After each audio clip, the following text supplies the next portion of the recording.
So welcome. If you clicked on this video, you're probably interested in building a sauna just like we did in front of you here.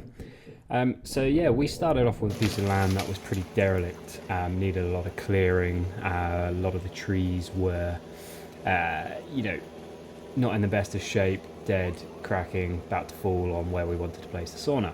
So we got clearing, completely got rid of any loose limbs, cleared all the ground, and as you can see here, me messing around on some ropes with chainsaw attached to you, as you do. Nope. This is like Spider-Man, I think, isn't it? Yeah. Right, so take notice of where the sun is setting over on that left side there. But anyway, yeah, moving on, it was time to mark the area where we're going to set the posts. So we set the posts, got all the timber from where it was dropped off around the front, organised it, cut it to size, and then got it around the back, which was a bit of a chore, obviously going back and forth. So this bit of footage here is where we had finished laying the composite decking and just tidying up the edges, and then we would look to build the link between the main hub and the sauna decking. So here, just the basic framework going up, the boarding for the floor, and then yeah, just going through into the next clip of when the tiles were coming down and setting the tiles.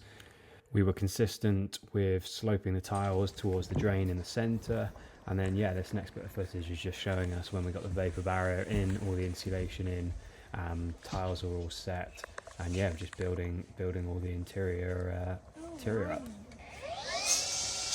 So it turns out from about this stage on, I didn't film anything other than getting it pretty much 99% done. Anyway, we'll talk you through the interior build. So yeah, let's talk about the decking quickly. Decking is just 6x2s with posts concreted in. Okay, BDI viewers will obviously see that that left post isn't concreted in yet. That, when we were building it, it was raining a hell of a lot, so that whole area was flooded. So at the moment, we just propped it up with some tiles and cement blocks. We weren't too fussed. The rest of the posts on the other corners in the middle were concreted in. Just purely had to get that one done while it was underwater. We actually underspec'd the amount of posts needed on that one. We've propped up underneath the heater stones because that heater has now got 150 kgs worth of stones on it. So yeah, looks lovely, view's lovely, surrounding area, still got a little bit to clear out and a bit of maintenance as we do, but yeah.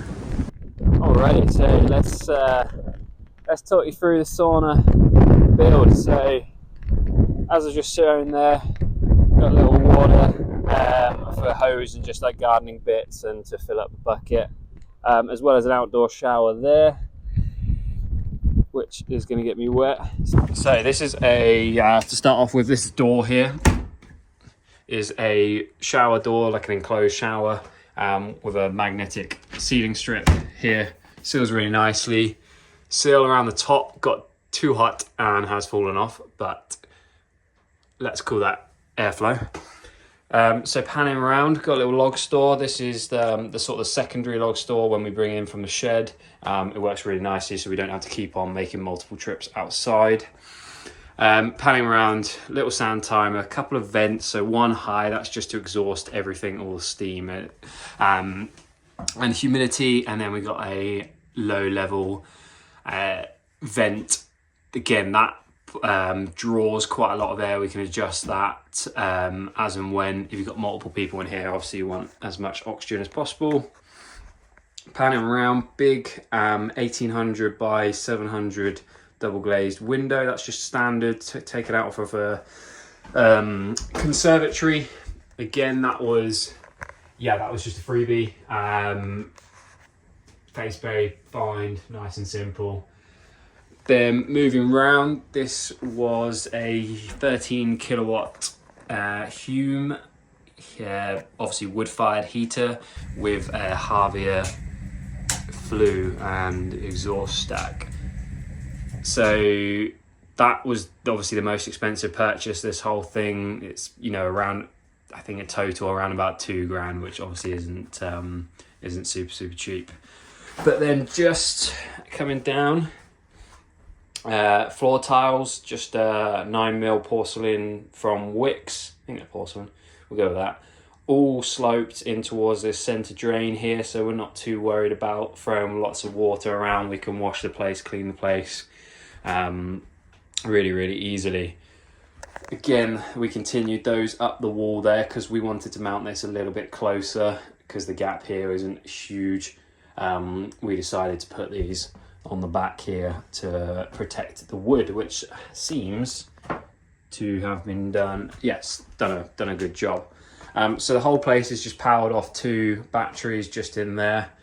So we do have lighting underneath the benches. Not that we use it. The wood-fired stove kicks out a lot of light in here. And then also we've just got some decorative lanterns here that mark the path. So yeah, moving on. So this is really just standard run-of-the-mill redwood tongue and groove. It's really like basic, got all the knots in it, which we're not suffering with leaking as sap, but as you can see there, this is what you'd expect when not paying for like £2,000 for the whole fit out of something that's 2x2. So yeah, it's obviously if you've got the budget, spend further wood, get something a little bit better without not something that's designed to do it. But we weren't too fast, and we've not had any real issues apart from running sap. So yeah, you know, this is 2x2, so this whole thing would have 2x2x2, I think, really 2x2x2 to 2.3. Yeah, it would have cost us something like probably like £2,000 just to kit it out in thermo wood. It's quite expensive stuff, but yeah, it's all basic, made to look really good. You know, good quality, attention to detail, but the materials are at the cheaper end of the budget.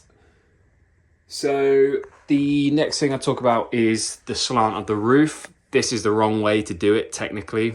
Technically, you'd want the heater on the lower end going up so the heat collects above your head where you're sat. Again, we've had absolutely no problems. It's like, you know, these are little things that experienced sauna builders will know about, and obviously it makes sense with heat rising and where it's going to collect. But again, the feel of this place is great. We haven't had too issues with it not getting up to temp at the start. It crept around about 70, and then we played with the vents, played with the wood we were using, and yeah, it's been absolutely fine now. It gets up to 100 plus happily.